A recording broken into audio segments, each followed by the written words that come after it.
အားလုံးပဲမင်္ဂလာပါပြိုးကျော် sport channel နဲ့ကြိုဆိုပါရစေဒီနေ့မှာတော့ဥရောပဖလားအောင်မြင်မှုရခဲ့မှုတဲ့အာရှကစားသမားတွေအကြောင်းတင်ဆက်ပေးမှာဖြစ်ပါတယ် Manchester United တင်မှာကစားခဲ့တဲ့ Ferguson လက်ရှိစပါးတင်မှာကစားနေတဲ့ Son Heung-min နဲ့ PSG တင်မှာကစားနေတဲ့ဒီကန်ယူအကြောင်းတင်ဆက်ပေးမှာဖြစ်ပါတယ်ကျွန်တော်တို့ဘလုံးပေးသက်တွေ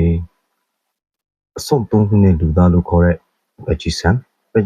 1981ခုနှစ်မတ်လ3ရက်နေ့မှာတောင်ကိုရီးယားနိုင်ငံဆိုးမြို့မှာမွေးဖွားခဲ့ပြီးတော့စူဝန်မှာကြီးပြင်းခဲ့ပါတယ်။သူကငယ်စဉ်ကတည်းကဘလုံးဝါသနာပါခဲ့သူတစ်ယောက်ဖြစ်ပြီးတော့အသက်တန်းကျောင်းသားဘဝဘလုံးတင်ပွဲတွေမှာလည်းဆုမြောင်ရယူနိုင်ခဲ့သူဖြစ်ပါတယ်။1996ကနေ99အထိအသက်တန်းကျောင်းတက်ရောက်ခဲ့ပြီးတော့2000ခုနှစ်အိုလံပစ်အသင်းမှာလည်းရွေးချယ်ခံခဲ့ရပါတယ်။2000ခုနှစ်ဧပြီလမှာကျင်းပတဲ့ AFC Asia Cup ကိုနိုင်ငံကိုစားပြုကစားနိုင်ခဲ့ပြီးတော့2001ခုနှစ်မှာဂျပန် League 2 Club ပပန်ဆန်ဂါနဲ့ဂျပန် League 2 တိုင်တယ်ကိုအောင်မြင်မှုရရှိခဲ့ပြီးတော့ဂျပန် League 1ကိုတန်တန်နိုင်ခဲ့ပါတယ်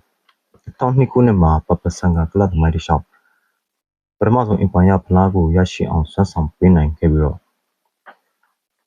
ပချီဆန်ကသူ့ရဲ့လူငယ်ကစားသမားဘဝကိုတက္ကသိုလ်ကျောင်းသားဘဝဖြစ်တဲ့နောင်ကြီးတက္ကသိုလ်ဘုံတင်မှာခဲ့တာစတင်ခဲ့တာလည်းဖြစ်ပါတယ်2003ခုနှစ်ရောက်တဲ့ချိန်မှာကျတော့ပချီဆန် PSV အသင်းကိုယူရို1.5 သန်းနဲ့တောင်းရွှေ့ခဲ့ပြီးတော့သူ့ရဲ့ဥရောပဘလုံးခီးစဉ်ကိုစတင်ခဲ့ပါတယ် PSV ကိုပြောင်းရွှေ့တဲ့သူ့ရဲ့တောင်းရွှေ့ဟာပချီဆန်ရဲ့ကစားသမားကိုအပြောင်းလဲဖြစ်စေမဲ့တောင်းရွှေ့တစ်ခုလည်းဖြစ်ပါတယ်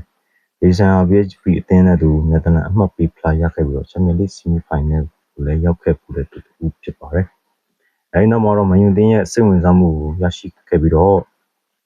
PSG အသင်းမှာ200တီကစားခဲ့ပြီးတဲ့နောက်65ပွဲကစား73ပွဲတွင်ခဲ့ပြီးတော့2005ခုနှစ်ရောက်တဲ့ချိန်မှာမန်ယူအသင်းပေါင်4တန်းနဲ့ပြောင်းရွှေ့ခဲ့ပါတယ်။မန်ယူအသင်းမှာပထမဆုံးအာရှနိုင်ငံသားအသင်းကောင်းဆောင်တစ်ဦးလည်းဖြစ်လာခဲ့ပါတယ်။မန်ယူအသင်းနဲ့အတူပရီးမီးယားလိဖလား၄ချိန်ရရှိခဲ့ပြီးတော့ဒီဖလား3ချိန်ချန်ပီယံလိဖလားတစ်ချိန်ကို2008ခုနှစ်မှာရရှိခဲ့ပါတယ်။အခုဆောင်တဲ့ရွှေအောင်မျိုးဆက်ရဲ့ဦးအပေါင်းဝင်ကတော့ပချီဆန်ပဲဖြစ်ပါတယ်ပချီဆန်ကိုပကူဆန်ရဲ့ဝက်ဖက်တစ်ချက်ဖြစ်လက်ခေါ်ပြီးတော့ရန်ဒိုမင်းဒီမှာအောင်မြင်ခဲ့တဲ့ကာလတစ်လျှောက်မှာပချီဆန်ကတပိုက်တစအနေနဲ့လည်းပေါင်းပါတယ်ပချီဆန်မင်းကစားသမားဘဝတစ်လျှောက်မှာ105ဘက်ကစားခဲ့ပြီးတော့29ကိုတွင်းယူခဲ့ပါတယ်တောင်ကိုရီးယားနိုင်ငံအသင်းအတွက်လည်းပွဲပေါင်း100တိကစားခဲ့ပြီးတော့19ကိုတွင်းယူနိုင်ခဲ့ပါတယ်2012ခုနှစ်ရောက်တဲ့အချိန်မှာဂျူဘီယန်လင်းကိုပြောင်းရွှေ့ခဲ့ပြီးတော့2014ခုနှစ်မေလရောက်တဲ့အချိန်မှာပဂျီဆန်ဟာဒူးတန်ရကြောင့်အနားယူခဲ့ပါတယ်။ပြီးတော့ကစားသမားဘဝမှာဆူဖလာ19ချိန်အောင်မြင်မှုရရှိခဲ့ပြီးတော့ဆူဖလာအောင်မြင်မှုအများဆုံးအရှာကစားသမားတဦးလည်းဖြစ်ပါတယ်။ပဂျီဆန်ဥရောပဖလားအောင်မြင်မှုရရှိခဲ့ပြီးတဲ့အရှာသားတဦးဖြစ်ပါတယ်။အခုကတော့ဆောင်းဟောင်းမင်းဖြစ်ပါတယ်။ဆောင်းမင်းကို1992ခုနှစ်ဇူလိုင်လ10ရက်နေ့မှာချွန်ချောင်းမှာဝေးပါခဲ့ပြီးတော့2008ခုနှစ်ဆို FC တင်မှာစပြီးတော့ဘလုံးကစားခဲ့ပါတယ်။19ခုနှစ်ဆောင်အသက်16နှစ်အရွယ်မှာဟမ်ဘတ်အကယ်ဒမီကိုရောက်ရှိခဲ့ပြီးတော့2010ခုနှစ်မှာဟမ်ဘတ်အသင်းပထမဆုံးပွဲထွက်ကစားပေးနိုင်ခဲ့ပါတယ်။10ခုနှစ်နောက်ပိုင်းသူရဲ့အသက်18နှစ်အရွယ်မှာသူရဲ့ပထမဆုံးလီဂ်ကိုတင်ယူနိုင်ခဲ့ပြီးတော့2013ခုနှစ်ရောက်တဲ့အချိန်မှာလီဗာပူးစစ်ကိုကလပ်ဆန်ချင်းပြောင်းရွှေ့ကြည့်ဆန်တန်းနဲ့ပြောင်းရွှေ့ခဲ့ပါတယ်။လီဗာပူးစစ်အတွက်ဘိုလန်လီစကပွဲပေါင်း62ပွဲကစားပေးနိုင်ခဲ့ပြီးတော့21ခုတွင်းယူပေးနိုင်ခဲ့ပါတယ်။နောက်15ခုနှစ်ရောက်တဲ့အချိန်မှာလီဗာပူးစစ်တင်ကနေပြီးတော့စပါးတင်ကိုပြောင်းရွှေ့ကြည့်ပေါင်း22တန်းနဲ့ပြောင်းရွှေ့ခဲ့ပါတယ်။ဆိုတော့ရှေ့တန်းကစားသမားတဦးအနေနဲ့ position အစုံကစားနိုင်ပြီးတော့စပါးတင်စတင်ရောက်ရှိတဲ့အချိန်ကနေစပြီးတော့အင်္ဂလန်ပရီးမီးယားလိမှာထင်ရှားတဲ့တောင်ကိုရီးယားနိုင်ငံသားတဦးဖြစ်လာခဲ့ပါတယ်။ကမ္ဘာ့ဖလားပြိုင်ပွဲဖြစ်တဲ့2014 2018 2022ကတပတ်ဖလားပြိုင်ပွဲမှာဘယ်နိုင်ငံကိုစားပြုဖြစ်ပေါင်းလဲဆိုလာမဲ့2016ကမ္ဘာ့ဖလားမှာလည်းဆွန်နဲ့ထပ်မံပေါင်းဝင်လာနိုင်အောင်ပေါ်နေဖြစ်ပါတယ်။2089ခုနှစ်မှာစပါးတင်ချန်ပီယံလိဖိုင်နယ်ပို့ဆောင်ပေးနိုင်ခဲ့ပြီးတော့လီဗာပူးတင်ကိုတကူကူမရှိနဲ့ရှုံးနေပြီးချန်ပီယံလိဖလားကိုလက်လွတ်ခဲ့ရပါတယ်။2021ခုနှစ်ဖြစ်တဲ့ EFL Cup Final မှာမန်စီးတီးတင်ရှုံးနေပြီးတော့ချန်ပီယံဆုကိုထပ်မံလက်လွတ်ခဲ့ရပါတယ် 19-20မှာ Podcast ကိုရခဲ့ပြီးတော့2021-22ရာသီမှာ Premier League ရှုပ်နဲ့စုကိုမိုဟာမက်ဆာလာနဲ့တူဦးတွဲရရှိခဲ့ပြီးတဲ့တူဦးလည်းဖြစ်ပါတယ်2023ခုနှစ်ဧပြီလမှာဆိုတော့ Premier League တင်ကိုတရားပြင်းရောက်ခဲ့ပြီးတော့ Premier League ရှုပ်နဲ့စုကိုရရှိခဲ့ပြီးတဲ့ပထမဆုံးသောအာရှသားဖြစ်လာခဲ့ပါတယ်2023ခုနှစ်မှာစပါးတင်ရဲ့အသင်းကောင်းဆောင်ဖြစ်ခံခဲ့ရပြီးတော့စပါးရဲ့ဘယ်တော့မှHarry Kane တို့ရဲ့တွဲလုံးနဲ့အတူစပါးတင်အတွက်ကိုဖန်တီးမှုတွေတင်ကိုအများကြီးပြုလုပ်နိုင်ခဲ့တဲ့တူလည်းဖြစ်ပါတယ်သူရဲ့ speed နဲ့ finishing ကတော့ကျွန်တော်တို့အတွက်သူ့အထင်ရှားဖြစ်စေတဲ့ position တွေပဲဖြစ်ပါတယ်ဆောင်းမင်းက2025ခုနှစ်ရောက်တဲ့ချိန်မှာစပါးတင်နဲ့တူ UEFA Europa League Final ကိုတက်ရောက်နိုင်ခဲ့ပြီးတော့မန်ယူကိုဂိုးမရှိနဲ့နိုင်ရပြီး Europa League ချန်ပီယံဖြစ်ခဲ့ပါတယ်စပါးတင်ရဲ့16နှစ်ကြာဗလာလက်မဲ့ဖြစ်နေမှုကိုဆောင်းမင်းကရပ်တန့်ပေးနိုင်ခဲ့ပါတယ်ဆောင်းမင်းကဥရောပဖလားအောင်မြင်မှုရရှိခဲ့မှုတဲ့အရှာသားတွေထဲမှာတဦးအပါဝင်ဖြစ်ပါတယ်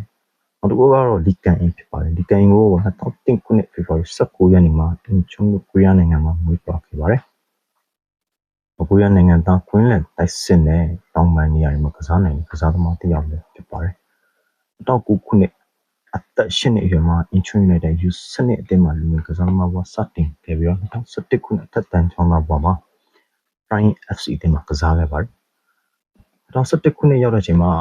Brescia လူငယ်အကယ်ဒမီကိုရောက်ရှိခဲ့ပြီးတော့2019ခုနှစ် Brescia B အသင်းကိုစတင်ပြီးတော့ခေါ်ချင်းခံခဲ့ရပါတယ်2019ခုနှစ်ရောက်တဲ့အချိန်မှာဒီရအသက်18နှစ်အရွယ်မှာ Brescia အတွက်ပို့ထက်ကစားပေးနိုင်ခဲ့ပြီးတော့ La Liga မှာကစားနိုင်ခဲ့တဲ့9ရောက်မြောက်တောင်ကိုရီးယားနိုင်ငံသားတဦးလည်းဖြစ်ပါတယ်ဒီရပထမဆုံးပို့ထက်ယာတီဖြစ်တဲ့ Brescia အသင်းနဲ့Copa del Rey ဖလားကိုအောင်မြင်မှုရရှိခဲ့ပြီးတော့ဒီရ professional ဘဝကစားသမားဒုတိယယာတီဖြစ်တဲ့2019ခုနှစ်မှာချက်စီတင်နဲ့တရှိခဲ့တဲ့တကူကူမရှိနဲ့နိုင်ရခဲ့တဲ့ပွဲစဉ်မှာချန်ပီယံလိပွဲဥထက်ကိုကစားနိုင်ခဲ့ပါတယ်2021ခုနှစ်အဂိုလာရောက်တဲ့ချိန်မှာမော်ရိုကိုအသင်းအလုပ်ပြောင်းရွှေ့ခြင်းနဲ့ပြောင်းရွှေ့ခဲ့ပြီးတော့200တီချကစားခဲ့ပါတယ်2023ခုနှစ်ရောက်တဲ့ချိန်မှာတော့အသင်းလီဂူကလပ်ဖြစ်တဲ့ PSG အသင်းကိုယူ22တန်းနဲ့ပြောင်းရွှေ့ပြီးတော့9နှစ်စာချုပ်ဆိုခဲ့ပါတယ်2024ခုနှစ်ဇန်နဝါရီမှာကစားခဲ့တဲ့ဖြစ်တဲ့ဒီဖလားဖိုင်နယ်မှာမြောက်တမတ်ကိုရရှိခဲ့ပြီးတော့ PSG အသင်းနဲ့တူလီဂူဝမ်ဖလားကိုလည်းရရှိခဲ့ပါတယ်24-25ရာသီဖြစ်တဲ့ဒီနှစ်ရာသီမှာကာဗရာခီလီယာနဲ့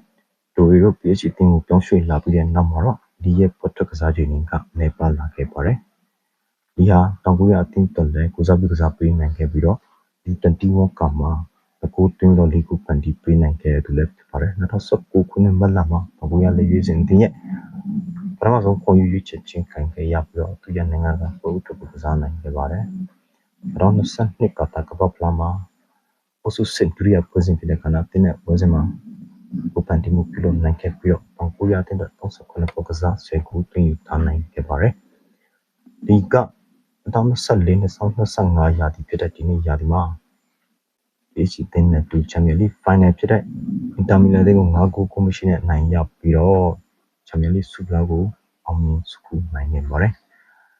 ဒီကပချီဆန်တို့ဆောင်းမင်းတို့ညီတို့ချန်ပီယံလိဖလားအောင်မြင်မှုရရှိခဲ့ပြီးတဲ့အရှာကစားသမားတဦးဖြစ်ပါတယ်ကျွန်တော်တင်ဆက်ခဲ့တဲ့ကစားသမား3ဖြစ်တဲ့ပချီဆန်ဆောင်းမင်းနဲ့ဒီကန်3စလုံးဒီတောင်ကိုရီးယားနိုင်ငံသားများဖြစ်ပါတယ်ကျွန်တော်ရဲ့ December ကိုကျင်းနေတဲ့ဆိုလို့ရှိရင်တော့ like and subscribe လုပ်တော့ဖို့ပြောလိုပါတယ်